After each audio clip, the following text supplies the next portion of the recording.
إن الحمد لله نحمده ونستعينه ونستغفره ونعوذ بالله من شرور أنفسنا وسيئات أعمالنا من يهده الله فلا مضل له ومن يضلل فلا هادي له وأشهد أن لا إله إلا الله وحده لا شريك له وأشهد أن محمدا عبده ورسوله أعوذ بالله من الشيطان الرجيم يا أيها الذين آمنوا اتقوا الله حق تقاته ولا تموتن إلا وأنتم مسلمون يا أيها الناس اتقوا ربكم الذي خلقكم من نفس واحدة وخلق منها زوجها وبث منهما رجالا كثيرا ونساء واتقوا الله الذي تساءلون به والأرحام إن الله كان عليكم رقيبا يا أيها الذين آمنوا اتقوا الله وقولوا قولا سديدا يصلح لكم أعمالكم ويغفر لكم ذنوبكم ومن يطع الله ورسوله فقد فاز فوزا عظيما أما بعد فإن خير الحديث كتاب الله وخير الهدي هدي محمد صلى الله عليه وسلم وشر الأمور محدثاتها وكل محدثة بدعة وكل بدعة ضلالة وكل ضلالة في النار ولكل أمة جعلنا منسكا ليذكروا اسم الله على ما رزقهم من بهيمة الأنعام فإلهكم إله واحد فله أسلموا وبشر المخبتين.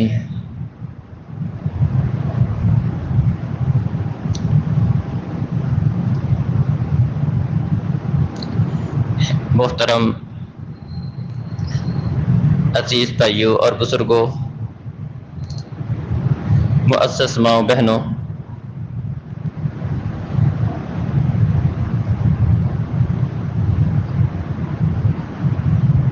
اپنے سابقہ خطبات جمعہ میں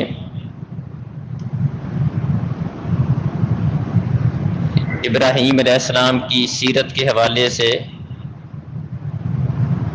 چند پہلوؤں کا تذکرہ کیا تھا۔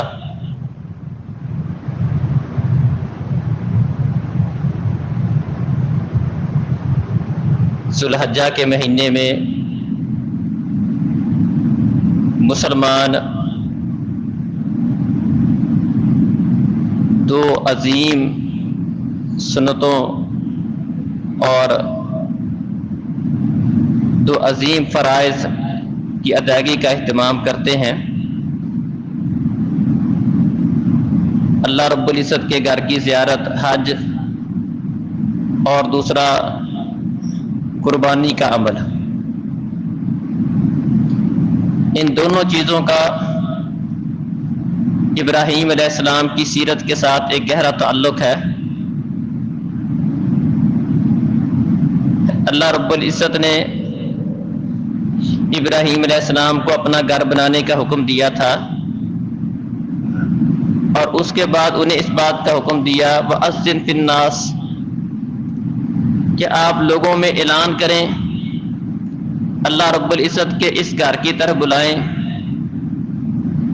تو لوگ اللہ تعالیٰ کے اس گھر میں پیدل سوار ہو کر دور دراز کا سفر کر کے آئیں گے۔ اور دوسرا عمل قربانی کا ہے۔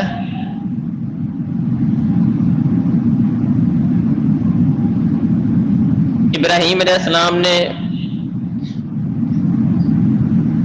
اپنے لخت جگر اسماعیل کو قربان کرنے کے لیے وہ تیار ہو گئے۔ اگرچہ قربانی کا عمل اس سے پہلے بھی موجود تھا، آدم علیہ السلام کے دو بیٹوں کی قربانی کا تذکرہ اللہ رب العزت نے کیا، اس کا ربا قربانا فتقبل من احدهما ولم يتقبل من الاخر، آدم کے دو بیٹوں نے قربانی کی، ایک کی قبول ہو گئی، ایک کی نہیں ہوئی۔ اس سے یہ بات ثابت ہوئی کہ قربانی ابراہیم علیہ السلام سے شروع نہیں ہوئی، بلکہ قربانی اس سے پہلی شریعتوں کے اندر بھی موجود تھی۔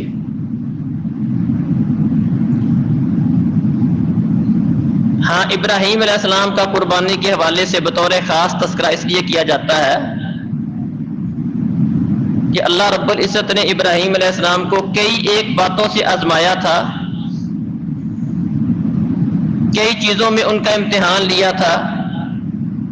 وَإِذِ ابْتَلَىٰ إِبْرَاهِيمَ رَبُّهُ بِكَلِمَاتٍ فَأَتَمَّهُنَّ، کئی ساری چیزوں، کئی سارے کلمات، کئی ساری باتوں کے ساتھ اللہ نے آزمایا، اور اللہ رب العزت کے اس امتحان میں، اس آزمائش میں ابراہیم علیہ السلام بالکل پورے اترے۔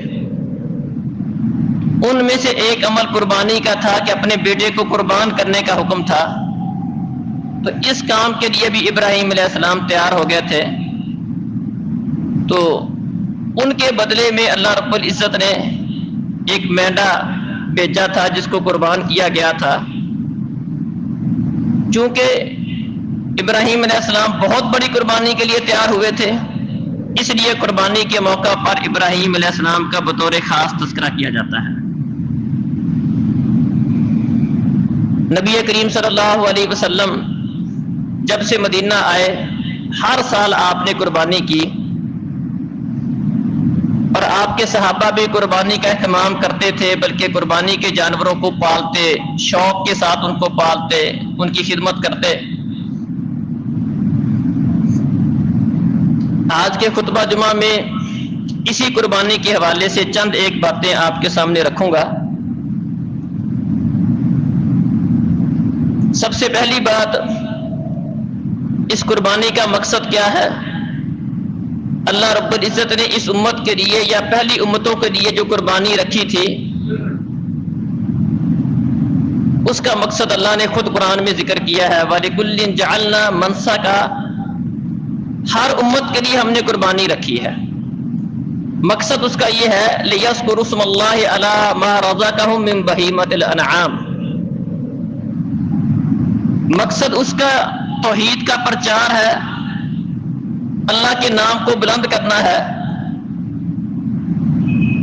لوگ مشرکین اپنے جانور غیر اللہ کے نام پر ذبح کرتے تھے، ان کی نسبت غیر اللہ کی طرف کرتے تھے، غیر اللہ کے چڑھاوے چڑھاتے تھے، اور ہر دور میں ایسا ہوتا رہا ہے۔ جس طرح کہ آج کل بھی لوگ اللہ رب العزت کی بجائے کسی اور کے نام کا کوئی چڑھاوا، نظر و نیاز، گیارہویں، اس طرح کے معاملات کرتے ہیں، اسی طرح کے معاملات ہر نبی کے زمانے میں رہے ہیں۔ اللہ رب العزت نے قربانی کا مقصد بیان کیا کہ یہ لوگ اپنے جانوروں کو غیر اللہ کی طرف ان کی نسبت کرتے ہیں، غیر اللہ کا نام ان پہ بلند کرتے ہیں۔ میں نے ہر امت کے لیے ایک قربانی رکھ دی، اور اس کا مقصد کیا ہے کہ یہ ان کے مقابلے میں اپنے جانوروں کو ذبح کرتے ہوئے اپنے اللہ کا نام لیں۔ اللہ رب العزت نے گویا کہ قربانی کا مقصد یہ بیان کیا، شرک کا رد، توحید کا پرچار، کہ آپ لوگ غیر اللہ کے نام کا چڑھاوا، قربانیاں کرتے ہو، ان کے نام کے جانور کرتے ہو، ان کی طرف اپنے جانوروں کی نسبت کرتے ہو۔ مسلمان اپنے جانور، جس طرح اس کا ہر معاملہ اس کے رب کے لیے ہے، قُلْ إِنَّ صَلَاتِي وَنُسُكِي وَمَحْيَايَ وَمَمَاتِي لِلَّهِ رَبِّ الْعَالَمِينَ، مسلمان کی نماز، قربانی، زندگی، موت، ہر چیز اس کے رب کے لیے ہے۔ اس مقصد کے لیے اللہ رب العزت نے قربانی کا امر رکھا ہے کہ لوگ اپنے جانوروں کے اوپر اپنے رب کا نام پکاریں، اس کی توحید کا پرچار کریں، شرک کا رد کریں۔ لِيَذْكُرُوا اسْمَ اللَّهِ عَلَىٰ مَا رَزَقَهُم مِّن بَهِيمَةِ الْأَنْعَامِ، کہ اللہ رب العزت نے جو انہیں پالتو جانور عطا کیے ہیں ان کے اوپر اللہ کا نام ذکر کریں۔ فَإِلَٰهُكُمْ إِلَٰهٌ وَاحِدٌ، آگے اسی مناسبت سے فرمایا کہ تمہارا معبود ایک ہی معبود ہے، آپ نے ایک رب کے نام کا ہی جانور ذبح کرنا ہے، اسی کی طرف اپنے جانور کی نسبت کرنی ہے، تمہارا معبود صرف ایک ہی ہے۔ فَلَهُ أَسْلِمُوا، اسی کے تم مطیع فرما بردار بنو، اسی کے تابعدار رہو. وبشر المخبتین، اور جو بھی اللہ کے سامنے عاجزی انکساری کرنے والے ہیں، اللہ کے سامنے جھکنے والے ہیں، انہیں خوشخبری دے دو. یہی وجہ ہے کہ جو ہمارا قربانی کا طریقہ ہے وہ یہی بتایا گیا ہے کہ جانور ذبح کرتے وقت چاہے وہ قربانی کا جانور ہو یا عام جانور ہو، اس کو لٹا کر اس کے اوپر بسم اللہ اللہ اکبر، اللہ کے نام کے ساتھ، اور وہ اللہ سب سے بڑا ہے، یہ کہہ کر مسلمان اپنے جانور کو ذبح کرتے ہیں، اس کی قربانی کرتے ہیں. بعض لوگ سمجھتے ہیں کہ یہ جانوروں کا ضیاع ہے، پیسے کا ضیاع ہے. قطعاً ایسا نہیں ہے. جس طرح کے لوگ اپنے بتوں کا طواف کرتے تھے، ان کے گرد چکر لگاتے تھے، ان کے مجاور بن کے بیٹھتے تھے، اللہ رب العزت نے اپنی عبادت کا ایک خاص مرکز رکھا ہے کہ ایمان والے لوگ اللہ کے گھر کا طواف کرتے ہیں، وہاں پر جا کر بیٹھتے ہیں، اپنے گھروں میں اللہ کے گھر میں جا کر وہ رکتے ہیں، بیٹھتے ہیں، اس کا طواف کرتے ہیں.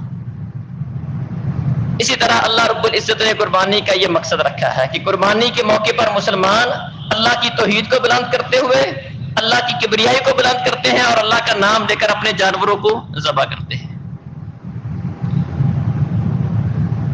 اسی طرح اس کے دیگر اگرچہ فوائد بھی موجود ہیں، اس میں دوسرے لوگوں کے فائدے بھی ہوتے ہیں، جس طرح کہ اللہ نے اس کو خود قرآن میں ذکر کیا ہے کہ خود بھی کھاؤ، دوسروں کو بھی دو.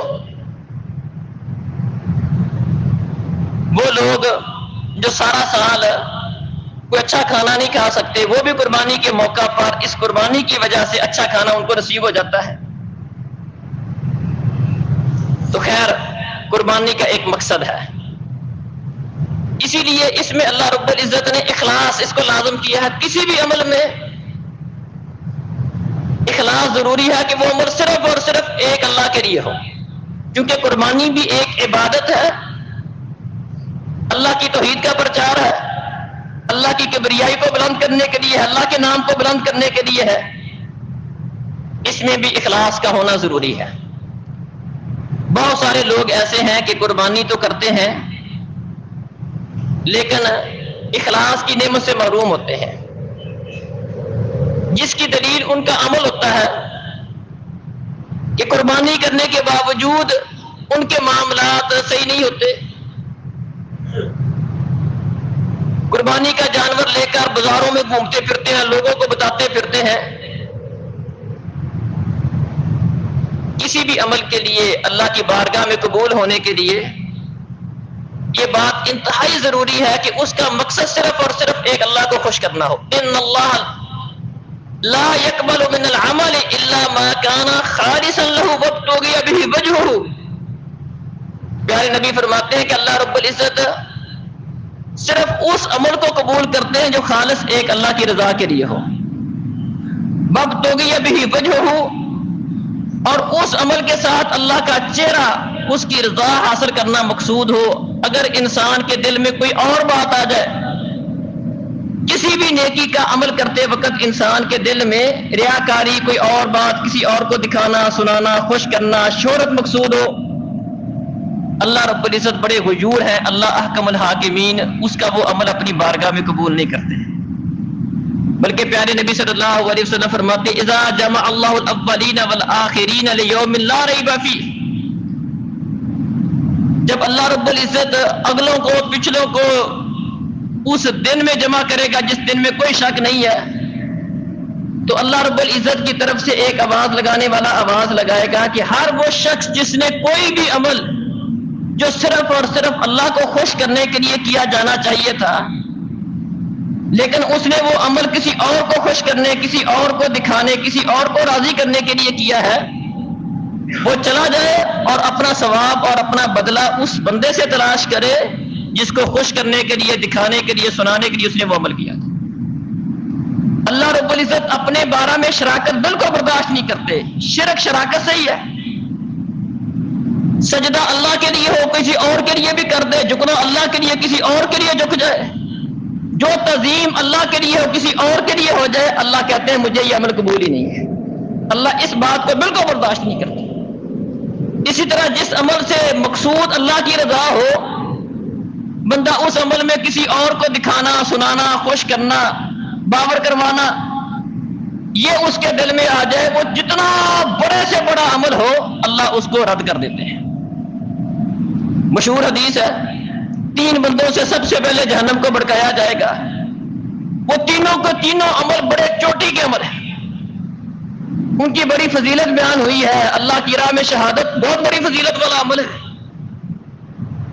کہ جو ہی بندہ شہید ہوتا ہے اس کا قطرہ خون کا زمین پر بعد میں گرتا ہے، اللہ احکم الحاکمین اس کے گناہ معاف کر کے جنت میں اس کا ٹھکانہ دکھا دیتے ہیں۔ 70 رشتہ داروں کے اندر اللہ اس کی سفارش قبول کریں گے، 72 حوروں کے ساتھ اس کی شادی کریں گے۔ قیامت والے دن جب لوگ گھبراہٹ کا شکار ہوں گے، شہید کو کسی قسم کی گھبراہٹ نہیں ہوگی، اور اس شہادت کی تمنا پیارے نبی صلی اللہ علیہ وسلم نے خود کی ہے۔ لَوَدِدتُّ أَنْ أُقْتَلَ فِي سَبِيلِ اللَّهِ ثُمَّ أُحْيَىٰ ثُمَّ أُقْتَلْ ثُمَّ أُحْيَىٰ ثُمَّ أُقْتَلْ۔ میں چاہتا ہوں، میری خواہش ہے کہ اللہ کی راہ میں قتل ہو جاؤں، پھر زندہ کیا جاؤں، پھر قتل کیا جاؤں، پھر زندہ کیا جاؤں، پھر قتل کر دیا جاؤں، بارہا مجھے شہادت نصیب ہو۔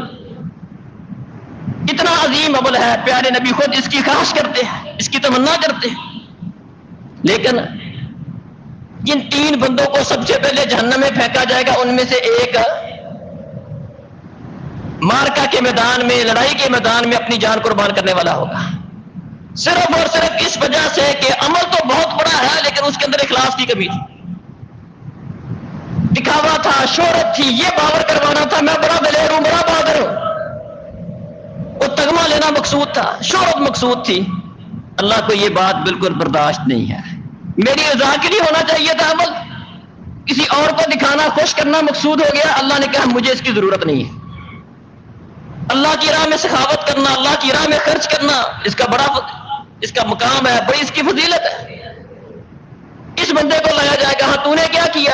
اللہ تیری راہ میں خرچ کیا، بڑی سخاوت کرتا تھا۔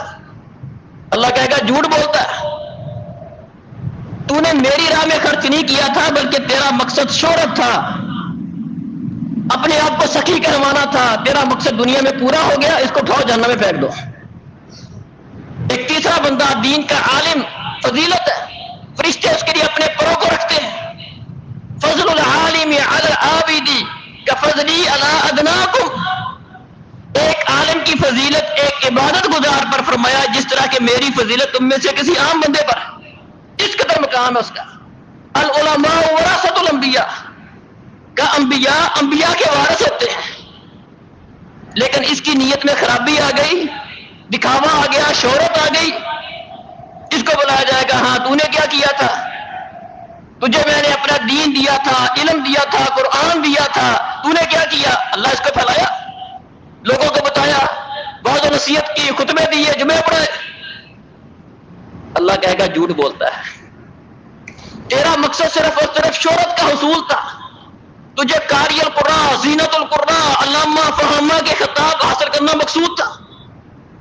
تیرا مقصد صرف اور صرف یہ تھا کہ لوگوں کے اوپر اپنی علمی داغ بٹھانا مقصود تھا کہ یہ بہت بڑا عالم ہے، دوسروں کو چپ کروانا مقصود تھا، مناظرے کرنا مقصود تھا۔ اس کو اٹھاؤ جہنم میں پھینک دو۔ عمل بڑا شاندار ہے لیکن ریاکاری، دکھاوا آ گیا، شہرت آ گئی، اللہ کو خوش کرنے کے ساتھ کسی اور کو خوش کرنا آ گیا، اللہ برداشت نہیں کرتا۔ اللہ عمل صرف اور صرف اپنے لیے پسند کرتا ہے، جو عمل اللہ کے لیے ہو، جو عبادت کا عمل ہو، اگر اس میں کسی اور کو شریک کر لیا جائے اللہ اس کو قبول نہیں کرتا ہے۔ اللہ اکبر۔ ان اللہ لا ينظر الى صورکم ولا الى اجسامکم ولکن ينظر الى قلوبکم واعمالکم، فرمایا اللہ تمہاری شکل صورت نہیں دیکھتا، قد کاٹ نہیں دیکھتا، لباس نہیں دیکھتا، خاندان نہیں دیکھتا، یہ خاندان کا آلہ ہے، لباس اس کا اچھا ہے، شکل و صورت کا اچھا ہے، نہیں۔ ان اللہ لا ينظر الى صورکم ولا الى اجسامکم، اللہ کو تمہاری شکل و صورتوں سے کوئی غرض نہیں ہے، تمہارے جسموں سے غرض نہیں ہے، رنگ کا کالا بھی ہو، حبشی بھی ہو، ناک اس کا چپٹا ہو، لوگ اس کو پسند نہ کرتے ہو، کوئی مسئلہ نہیں ہے۔ اللہ کی نظر وَلَٰكِن يَنظُرُ إِلَىٰ قُلُوبِكُمْ وَأَعْمَالِكُمْ، اللہ کی نظر تمہارے دلوں پر ہے اور تمہارے عملوں پر ہے، اللہ یہ دیکھتا ہے۔ عمل کیسا ہے، نیت کیسی ہے، دل میں کیا ہے، ارادہ کیسا ہے، اخلاص کتنا ہے، اللہ یہ دیکھتا ہے۔ یہ دنیا کی تقسیم ہے، اللہ کی تقسیم یہ نہیں ہے۔ تو محترم بھائیوں اور بزرگوں، قربانی کا عمل ہم کرتے ہیں اور اکثر و بیشتر اس طرح کے معاملات دانستہ طور پر یا نادانستہ طور پر ہم کر جاتے ہیں۔ تو اس میں اس بات کو ملحوظ خاطر رکھیں کہ یہ عمل بہت بڑا عمل ہے، عظیم و شان عمل ہے، لیکن جتنا عمل عظیم ہو اس کے لیے اخلاص بھی اسی طرح عظیم چاہیے، للہیت چاہیے، اللہ کو خوش کرنا ہونا چاہیے۔ اس میں دکھاوا، گھر میں گوشت ہو جائے گا، کسی سے مانگنا نہیں پڑے گا، کسی کے ہاتھ کی طرف دیکھنا نہیں پڑے گا، اپنی قربانی اس لیے ہو جائے گی، نہیں، اس طرح کی کوئی غرض نہ ہو۔ غرض صرف اور صرف کیا ہے؟ لن ینال اللہ لحومها ولا دماؤها ولکن ینالہ التقوی منکم۔ اللہ نے ایک مقصد بیان کیا ہے کہ اللہ تعالیٰ کو یہ تمہارا قربانیوں کا گوشت، جس کا خون اللہ کو نہیں پہنچتا، اللہ کو اس سے غرض نہیں ہے۔ اللہ دیکھتا ہے وَلَكِنْ يَنَالُهُ التَّقْوَىٰ مِنْكُمْ، تم اس قربانی کو کر کے تمہارے اندر تقویٰ کتنا ہے، اللہ کا ڈر کتنا پیدا ہوا ہے، خوف کتنا پیدا ہوا ہے، اصلاح کتنی ہوئی ہے، اس پہ زور دیا جائے۔ یہ قربانی کا مقصد ہے۔ جس طرح دیگر جتنی بھی عبادات ہیں ان سب کا مقصد بندے کو اللہ کے قریب کرنا ہے، اللہ کا ڈر، خوف، پرہیزگاری، گناہوں کو چھوڑنا، نیکی میں رغبت پیدا کرنا، یہ مقصد ہے۔ کتب علیکم الصیام لعلکم تتقون، روزے فرض کیے گئے کس لیے؟ متقی بن جاؤ، پرہیزگار بن جاؤ، اپنی اصلاح کر لو، گناہوں کو چھوڑنے والے بن جاؤ، نیکی سے پیار کرنے والے بن جاؤ، اس لیے روزے فرض کیے گئے ہیں۔ قربانی کا عمل کس لیے رکھا گیا ہے؟ اس لیے کہ تم متقی بن جاؤ۔ یہی بات آدم علیہ السلام کے دو بیٹوں کے اللہ نے ذکر کیا، اس قربا قربانا فتقبل من احدہما ولم يتقبل من الاخر، ایک کی قبول ہو گئی دوسرے کی نہیں ہوئی، جس کی ہوگی وہ کیا کہنے لگا؟ انما یتقبل اللہ من المتقین، اللہ ان کی قبول کرتا ہے جو متقی ہوتے ہیں۔ محترم بھائیوں، یہ اللہ کا انعام سمجھے کہ اللہ نے ہم پر یہ فضل کیا ہے کہ ہم پر ایک پردے والا معاملہ کیا، پردہ ڈالا ہے۔ پہلی امتیں ان کے اندر قربانی کے قبول یا ناقبول ہونے کی نشانی آتی تھی۔ جہاد ہوتا، جنگ ہوتی، غنیمت اکٹھی ہوتی، غنیمت میں خیانت نہیں ہوئی، آسمان کی طرف سے آگ آتی، اس کو جلا کے چلی جاتی، جو اس بات کی دلیل ہوتی تھی کہ اس پورے لشکر کے اندر کوئی بندہ بھی ایسا نہیں ہے جس نے اس میں ایک رتی برابر بھی کوئی خیانت کی ہو۔ اللہ قربانی کرتے لوگ، آگ آتی، قربانی کے اللہ کی بارگاہ میں قبول ہونے کی نشانی کیا ہوتی؟ آسمان سے آگ آتی، اس کو جلا کے چلی جاتی۔ یہ اس بات کی دلیل ہوتی کہ یہ بندہ، اس نے قربانی اللہ کے لیے کی ہے، اس کے دل میں کسی قسم کا کوئی ریاکاری والا عنصر نہیں ہے، کوئی دکھاوا مقصود نہیں ہے۔ اللہ کا فضل ہے کہ اللہ نے ہمیں اتنی بڑی آزمائش میں نہیں ڈالا۔ اللہ ہمارے لیے یہ معیار رکھ دیتے تو پتہ نہیں ہماری قربانیوں کا کیا بنتا۔ اللہ نے معیار نہیں رکھا، یہ ہم پر چھوڑ دیا کہ ہم اپنی اصلاح کر لیں۔ تو اس لیے قربانی کی شرائط میں سے یا قربانی کے لیے جن چیزوں کا پایا جانا ضروری ہے، یا جو بات قربانی کے لیے بنیادی طور پر سمجھنے والی ہے، وہ یہ ہے کہ جس طرح قربانی کا مقصد یہ ہے کہ اللہ کی کبریائی، اللہ کی توحید کا پرچار، یہ بد عقیدہ لوگ، مشرک لوگ غیروں کو خوش کرنے کے لیے غیر اللہ کے نام کے چڑھاوے چڑھاتے ہیں، نظر و نیازیں کرتے ہیں، اللہ نے ایمان والے بندوں کے لیے، توحید والے بندوں کے لیے، مسلمانوں کے لیے قربانی کا امر رکھا ہے کہ ان کے مقابلے میں وہ اس بات کا اظہار کریں کہ ہم اپنی قربانیاں اپنے رب کے نام کی کرتے ہیں، اپنے رب کے نام کے اوپر اپنے جانوروں کو ذبح کرتے ہیں، اپنے جانور ذبح کرتے وقت بسم اللہ اللہ اکبر کہہ کر وہ قربانی کریں، یہ مقصد ہے۔ اسی طرح قربانی کے لیے بات بھی ذہن میں رکھیں کہ اس میں اخلاص کا ہونا، للہیت کا ہونا یہ ضروری ہے، اور قربانی کے مقصد کو سمجھنا ضروری ہے۔ لعلکم تتقون، متقی بن جاؤ، پرہیزگار بن جاؤ، گناہوں کو چھوڑنے والے بن جاؤ۔ اسی طرح بعض لوگ قربانی کرتے ہیں اور اس بارے میں بالکل ان کی نظر نہیں ہوتی کہ یہ جانور میں جو ذبح کر رہا ہوں یہ میں کن پیسوں سے لے رہا ہوں۔ اس بات کو بھی ذہن میں رکھیں، جیسا کہ میں نے ذکر کیا کہ اللہ بڑے غیور ہیں، اللہ ریاکاری، دکھاوا برداشت نہیں کرتے۔ مجھے خوش کرنا ہے کسی اور کو خوش کرنا آگے اللہ ریجیکٹ کر دیتے ہیں، مجھے کوئی ضرورت نہیں۔ اسی طرح اللہ بڑے طیب ہیں، ان اللہ طیب لا یقبل الا طیبا، اللہ پاک ہے، اللہ کی ہستی پاک ہے، سبحان اللہ، اللہ پاک ہے، ہر عیب سے پاک ہے۔ فرمایا ان اللہ طیب لا یقبل الا طیبا، اللہ پاک ہے اور اپنی بارگاہ میں صرف اور صرف پاک مال قبول کرتا ہے۔ حرام کا مال، رشوت کا مال، سود کا مال، دو نمبری کا مال، دوسروں کے مال پر قبضہ کر کے، کسی کی وراثت کے اوپر قبضہ کر کے، کسی کی چیز چھین کر، کسی کے ساتھ دو نمبری کر کے، کسی کو کم تول کر، کم دے کر، ڈنڈی مار کر مال کمایا ہو، اللہ اپنی بارگاہ میں قبول نہیں کرتا۔ ان اللہ طیب لا یقبل الا طیبا، پیارے نبی فرماتے ہیں اللہ طیب ہے، پاک ہے، اپنی بارگاہ میں صرف پاک مال ہی قبول کرتا ہے۔ اس لیے قربانی کے لیے یہ بھی ضروری ہے۔ ویسے بھی مسلمان کو ہر وقت اس بات کا خیال رکھنا ضروری ہے۔ اللہ نے نبیوں کو خطاب کر کے، لوگوں کو خطاب کر کے فرمایا کلوا من طیبات، پاکیزہ چیزیں کھاؤ، حلال کھاؤ، حرام سے بچو۔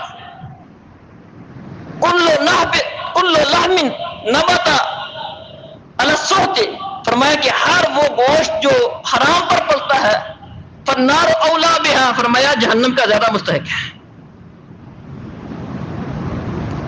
اور وہ معروف حدیث ہے، جو بندہ دور دراز سے جا کر اللہ کے گھر میں دعائیں مانگ رہا ہے، فرمایا اس بندے کی دعا اللہ کیسے قبول کرے گا؟ اس کا کھانا پینا، اس کا لباس، اس کی غذا حرام کی ہے، اس کا کاروبار حرام کا ہے، اللہ ایسی عبادت بھی قبول نہیں کرتا۔ حالانکہ دعا کا تعلق زبان کے ساتھ ہے، لیکن زبان سے دعا مانگ رہے، ہاتھ اٹھائے ہوئے ہیں، زبان تو حرام کی نہیں ہے، وہ تو اللہ نے دی ہے، لیکن جس ذرائع کے ساتھ وہاں پر پہنچا ہے، اس کے پیچھے حرام ہے، اس کی پرورش حرام پر ہوئی ہے، حرام کا کھاتا ہے، زبان پاکیزہ استعمال کر لے، اچھی استعمال کر لے، اللہ قبول نہیں کرتا، دعا قبول نہیں کرتا۔ انا یستجاب لذالک، اللہ کہتے ہیں اس کی دعا کیسے قبول کروں؟ اس کا کھانا پینا سارے معاملات حرام کے ہیں۔ تو قربانی تو ٹوٹل ہے ہی مالی عبادت۔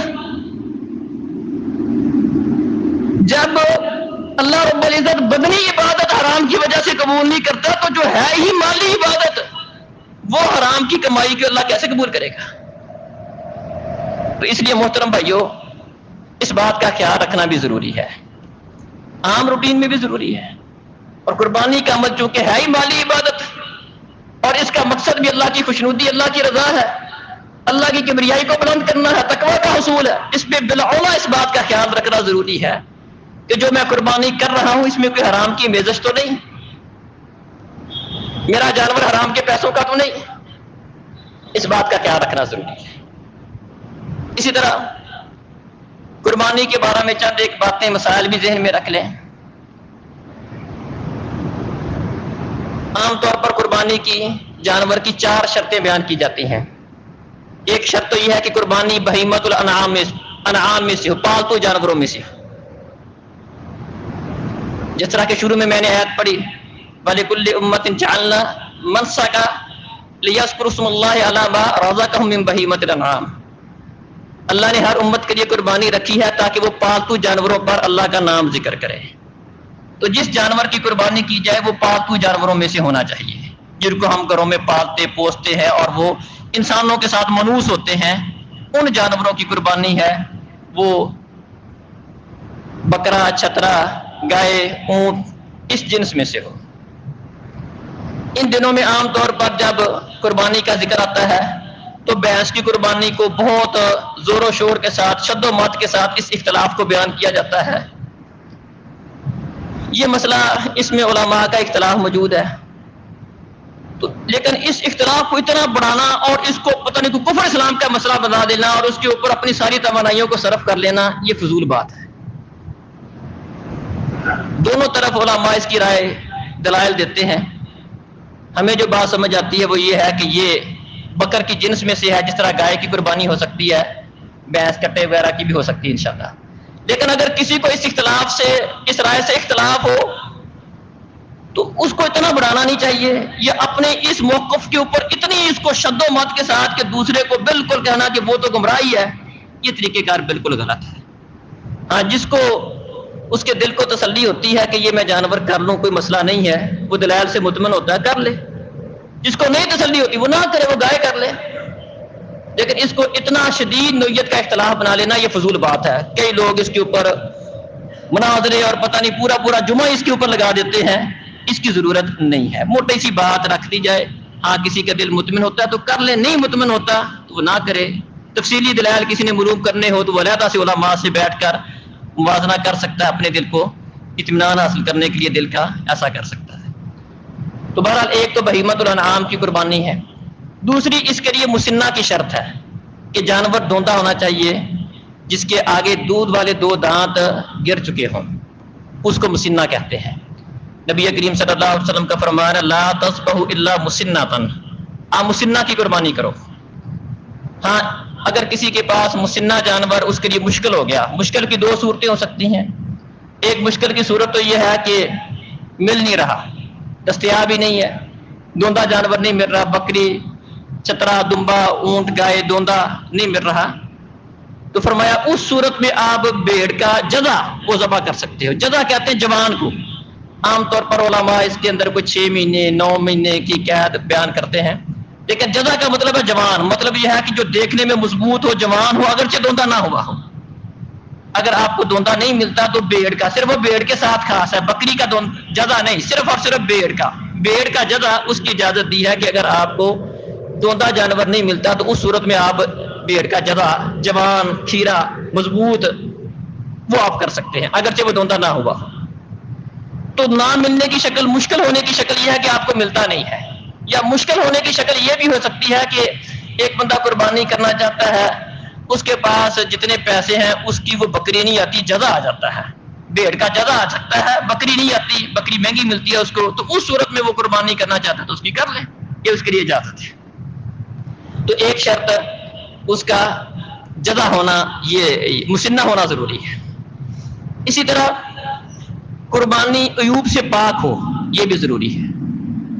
قربانی چونکہ اللہ کی رضا کے لیے ہوتی ہے. اللہ کہتے ہیں لن تنالوا البر حتى تنفقوا مما تحبون، نیکی کی حقیقت کو آپ اس وقت پاؤ گے جب آپ وہ چیز اللہ کی راہ میں خرچ کرو جو آپ کو خود پسند ہو. ایسی نہیں کہ لنگڑی لولی کسی کام کی نہیں ہے چلو قربانی کر دو، نہیں، اللہ کو یہ چیز پسند نہیں ہے. اچھا جانور، خوبصورت جانور وہ اللہ کی راہ میں ذبح کرنا چاہیے.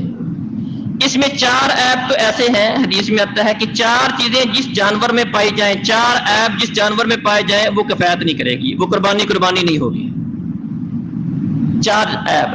ایک فرمایا کہ جانور کانا ہو اور واضح نظر آتا ہے کہ کانا ہے، پتہ چل رہا ہے کہ کانا جانور ہے، مہنگا ہے، کانا ہے. دوسرا عیب لنگڑا ہے اور واضح پتہ چل رہا ہے کہ چلنے میں لنگڑا ہے، ٹانگ اس کی ٹوٹی ہوئی ہے، لنگڑا جانور ہے، نہیں چل سکتا صحیح. اور ایک عیب ہے مریض، کہ جو جانور بیمار ہو اور اس کی بیماری واضح ہو، خارش اس کو پڑی ہوئی ہے، یا کوئی اور اس کو کسی قسم کا اس طرح کا مسئلہ ہے، افارا ہوا اس کو مرنے کے قریب ہے، چلو چھری پھیر دو قربانی کر دو. نہیں، وہ جانور جو بیمار ہو اور اس کی بیماری واضح ہو، پتہ چل رہا ہو کہ یہ بیمار ہے، اس کی قربانی بھی درست نہیں ہے.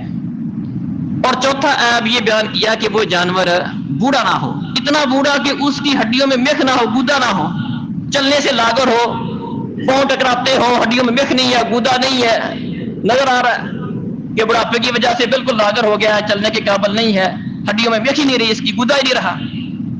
تو فرمائے 4 قسم کے عیب جس جانور میں ہوں وہ قربانی کے لائق نہیں ہے، قربانی میں وہ جانور کفایت نہیں کرے گا.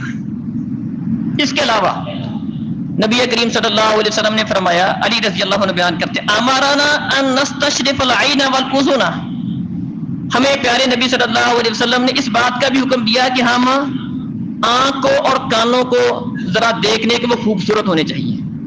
آنکھ کان میں عیب کا نہ ہونا، اس کو ترجیح دینی چاہیے. اگرچہ آنکھ کان میں کوئی معمولی عیب ہے، پچھلی حدیث میں آیا کہ اتنا کانا ہو کہ کانا بالکل واضح قربانی ہوتی نہیں ہے، لیکن کوشش یہ کرنی چاہیے کہ تھوڑا بہت عیب بھی جو ہے اس سے بچنا چاہیے. لیکن سمجھ آتی ہے دونوں حدیثوں کو ملانے کے ساتھ، جیسا کہ شیخ صالح بن عثیمین عرب کے بہت بڑے عالم دین ہیں، انہوں نے ان دونوں حدیثوں کو سامنے رکھ کر یہی بات اخذ کی ہے کہ دونوں حدیثوں کو سامنے رکھیں تو اس سے یہ بات سمجھ آتی ہے کہ 4 عیب ہوں تو قربانی بالکل نہیں ہوتی.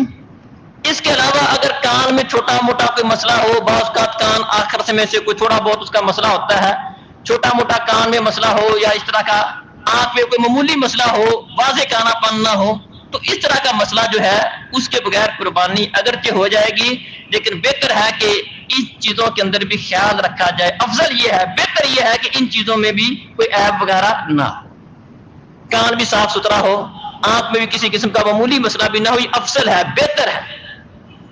اگر چھوٹا موٹا مسئلہ ہے قربانی کر لیتا ہے تو انشاءاللہ قربانی اس کی ہو جائے گی، لیکن 4 عیب اگر ہوں گے تو پھر قربانی بالکل نہیں ہوگی۔ تو یہ عیوب کے حوالے سے اس بات کو کہ جانور وہ عیب سے پاک ہونا چاہیے۔ اسی طرح قربانی کے حوالے سے وقت کا خیال رکھنا بھی ضروری ہے۔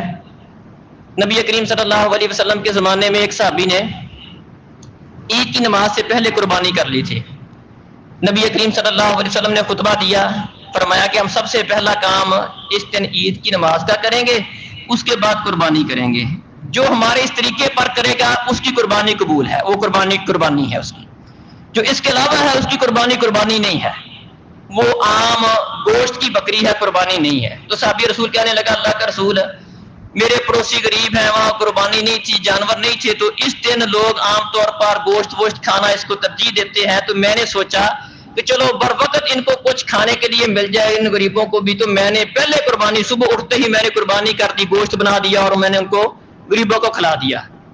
فرمایا کہ تیرا وہ جو قربانی نہیں ہوئی وہ گوشت تیری بکری عام گوشت کی بکری ہے، اس کی جگہ پر اور قربانی کر۔ تو قربانی کے لیے یہ بھی ضروری ہے کہ قربانی کا جانور عید کی نماز پڑھنے کے بعد کیا جائے، اگر کوئی پہلے کر لیتا ہے تو اس کی وہ قربانی شمار نہیں ہوگی۔ اس طرح عید کے بعد تیسرے دن کی شام تک قربانی کی جا سکتی ہے، اگرچہ افضل یہ ہے کہ عید والے دن اگر قربانی کریں سب سے افضل ہے، خود اپنے ہاتھ سے کریں افضل ہے، کسی اور سے بھی کروا سکتے ہیں لیکن اپنے ہاتھ سے کریں گے تو یہ افضل عمل ہے، تو اس کا بھی خیال رکھنا چاہیے۔ اسی طرح عام طور پر قربانی کے حوالے سے لوگ پوچھتے ہیں کہ یہ کتنا کا گوشت گھر میں رکھ سکتا ہے، کتنا کا دینا۔ بعض لوگ اس کے 3 حصے بناتے ہیں، ایک اپنے لیے، ایک رشتہ داروں کے لیے اور ایک جو سوال کرنے والے ہیں یا دیگر لوگ ہیں ان کے لیے 3 حصے بناتے ہیں۔ 3 حصے بنانا کوئی ضروری نہیں ہے۔ نبی کریم صلی اللہ علیہ وسلم کے زمانے میں ایک دفعہ آپ نے قربانیاں لوگوں میں کم تھی، فرمایا 3 دن سے زیادہ ذخیرہ نہیں کرو، اگلے سال قربانیاں یا اس کے بعد قربانیاں زیادہ ہو گئی، اس سال آپ نے اجازت دے دی کہ 3 دن سے زیادہ بھی ذخیرہ کر سکتے ہو۔ وہ جو منع کیا تھا 3 دن سے زیادہ اتنا گوشت نہیں رکھنا جو 3 دن سے زیادہ استعمال کا ہو، بس اتنا سا رکھ لو جو 3 دن میں استعمال ہو سکتا ہو، یہ آپ نے پہلے حکم دیا تھا۔ اور اس کی وجہ یہ بیان ہوئی کہ اس سال قربانیاں کم تھیں، تو اس کو سامنے رکھیں تو کیا بات سمجھ آئی کہ بندے کو اس بات کا خیال رکھنا چاہیے۔ قرآن میں بھی آتا ہے نا، قرآن میں آتا ہے فَكُلُوا مِنْهَا، آپ قربانیوں کے گوشت میں سے خود بھی کھاؤ، جو کوئی مانگ رہا ہے اس کو بھی دو، جو نہیں مانگتا اس کو بھی دو۔ ان باتوں کا خیال رکھو۔ بعض لوگ ان کے روز پڑوس میں قربانی نہیں ہوتی، کوئی خیال نہیں رکھتے، اس کا خیال رکھنا چاہیے۔ اس کا خیال رکھنا چاہیے کہ قربانی ساری کی ساری خود نہیں کھا سکتا، ساری خود نہیں کھا سکتا۔ بعض لوگ یہ طریقہ اپناتے ہیں کہ 2 قربانیاں ہیں، چلو یار ایک قربانی اس کو ذبح کرو اور اس کو بانٹ دو۔ بعض کا کسی بڑے جانور کی قربانی بھی ہوتی ہے، چھوٹے کی بھی ہوتی ہے، بڑے کی بانٹ دی جاتی ہے، چھوٹے کی گھر میں رکھ لی جاتی ہے۔ یہ طریقہ بالکل غلط ہے۔ جو بھی قربانی کا جانور ہو اگرچہ 3 حصے کرنا ضروری نہیں ہے، آپ ضرورت کے تحت اگر آپ کے علاقے میں قربانیوں کی کمی ہے آپ کوشش کریں زیادہ آپ بانٹ دیں، کم رکھ لیں۔ اگر وافر قربانیاں موجود ہیں آپ زیادہ بھی رکھ سکتے ہیں، لیکن سارا نہیں رکھ سکتے۔ جو بھی قربانی کریں فرمایا اس میں سے خود بھی کھاؤ، جو کوئی سوال کرنے والا ہے اس کو بھی دو، اور جو نہیں سوال کرتا نہیں مانگتا اس کو بھی دو۔ بس ان باتوں کا خیال رکھنا ضروری ہے۔ وہ 3 برابر حصوں میں بانٹنا ضروری نہیں ہے، وہ ضرورت کے تحت وہ کم زیادہ ہو سکتا ہے۔ اگر ضرورت زیادہ بانٹنے کی ہے آپ زیادہ بانٹ دیں، کم رکھ لیں۔ اگر ضرورت وہاں پر زیادہ نہیں ہے، لوگوں کے پاس وافر قربانیاں موجود ہیں، پھر بھی ساری رکھنی درست نہیں ہے، کچھ مطلب بانٹ دیں، باقی آپ زیادہ بھی رکھ سکتے ہیں، یہ اس میں حکم ہے۔ اسی طرح کئی لوگ یہ قصاب کو اس کی اجرت کے طور پر کھال دے دیتے ہیں، یہ ایسا کرنا درست نہیں ہے۔ نبی کریم صلی اللہ علیہ وسلم نے حج کے موقع پر قربانیاں کی اور علی رضی اللہ عنہ کو حکم دیا کہ جو اس کی کھال ہو یا اس کی کوئی جالر شالر ہو، اونٹ کی جو بھی اس کے متعلقہ چیز ہو اس کو صدقہ کرنا ہے۔ اور اجرت کے طور پر کھال کسائی کو نہیں دینی، نہ اجرت کے طور پر اس کو گوشت دینا ہے۔ ہاں قربانی کی جو گوشت کا جو مصرف ہے وہی قربانی کی کھال کا مصرف ہے، جہاں پر آپ قربانی کا گوشت دے سکتے ہیں وہاں قربانی کی کھال بھی دے سکتے ہیں، لیکن بطور اجرت قربانی کی کھال دینا یا قربانی کا گوشت دینا یہ درست نہیں ہے۔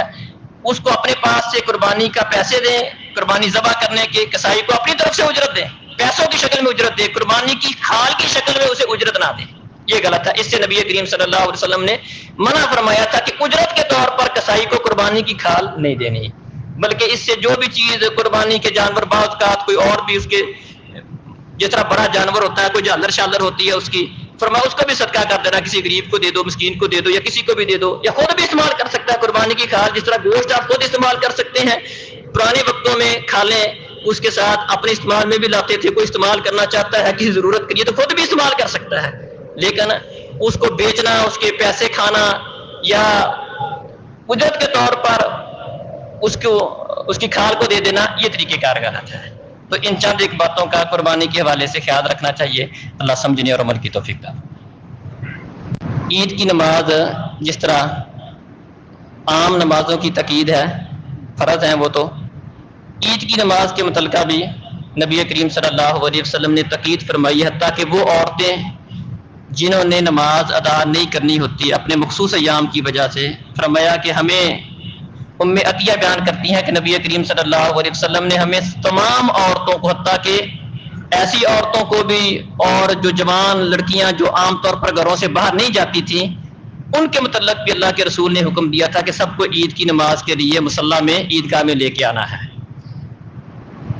حتیٰ کہ اگر فرمایا کسی کے پاس چادر نہیں ہے بڑی، نقاب کے لیے، برقعے کے لیے، پردے کے لیے چادر نہیں ہے، تو اس کی بہن اس کو اپنی چادر میں سے کوئی اضافی چادر ہے تو اس کو دے دے اور اس کو بھی عیدگاہ میں لے کے آیا جائے۔ عورتوں کے حوالے سے بالخصوص اس بات کا خیال رکھنا چاہیے کہ نبی کریم صلی اللہ علیہ وسلم نے اس بات کی پابندی، جہاں پر عورتوں کو عیدگاہ میں لانے کا حکم دیا ہے کہ ان کو بھی عیدگاہ میں لے کر آؤ، سب کو لے کر آؤ۔ جب عورتوں کو لانا ضروری ہے تو مردوں کا آنا بھی ضروری ہو گیا، اس سے زیادہ ضروری ہو گیا۔ لیکن ساتھ حکم کیا دیا کہ وہ بڑی چادریں لے کر آئیں، اپنے پاس نہیں ہے، کسی اپنی بہن سے، پڑوسن سے لے لیں۔ عام طور پر یہ ہمارے ہاں یہ چیز پائی جاتی ہے کہ عورتیں عیدگاہ میں آتی ہیں لیکن عید کی نماز پڑھنا کم مقصود ہوتا ہے، بناؤ سنگار اس کا اظہار کرنا زیادہ مقصود ہوتا ہے، بن سنور کے آنا، حتیٰ کہ کئی عورتیں خوشبو لگا کر اپنے گھروں سے نکلتی ہیں عیدگاہ کی طرف، یہ بڑی خطرناک بات ہے۔ نبی کریم صلی اللہ علیہ وسلم نے فرمایا ایو امرأۃ استعطرت فمرت علی قوم لیجدوا ریحها فہی کذا وکذا، جو عورت خوشبو لگاتی ہے اور مردوں کے پاس سے گزرتی ہے، مقصد اس کا یہ ہے کہ مرد اس کی خوشبو کو محسوس کریں۔ فرمایا وہ عورت اس طرح یعنی کہ بدکارہ ہے، وہ تو گندا ذہن ہے اس کا، مردوں کو خوشبو سنگھاتی ہے اور اس مقصد کے لیے کہ لوگ اس کی خوشبو کو پائیں، یہ بالکل غلط ہے۔ تو عورتوں کو بالخصوص اس کا خیال رکھنا چاہیے، نقاب کر کے، پردہ کر کے، اور ساری توجہ اپنے بناؤ سنگار کی بجائے جو اصل مقصد ہے جو شریعت کے اندر بیان ہوا ہے کہ وہ بھی خیر کے کام میں شریک ہوں، مسلمانوں کی دعوت میں، خیر کے کام میں، اجتماعیت میں وہ شریک ہو، یہ مقصد ہے، نہ کہ اپنا سارا زور اس بات پہ لگائے اور شرعی حدود و قیود کو پامال کر دیں، یہ قطعاً غلط ہے۔ تو عورتوں کو بھی لازمی آنا چاہیے اور مردوں کو بھی اپنے گھروں میں اس بات کا اہتمام کرنا چاہیے کہ اپنی بہنوں کو، بیٹیوں کو، بیویوں کو جب عیدگاہ کی طرف لے کر آئے تو پردے کے ساتھ لے کر آئے، اور اس طرح کی خوشبو وغیرہ کا اہتمام ان کے اندر نہیں ہونا چاہیے، یہ بالخصوص عورتوں کے متعلق ہمیں احتیاط کرنی چاہیے۔ اما بعد فإن خیر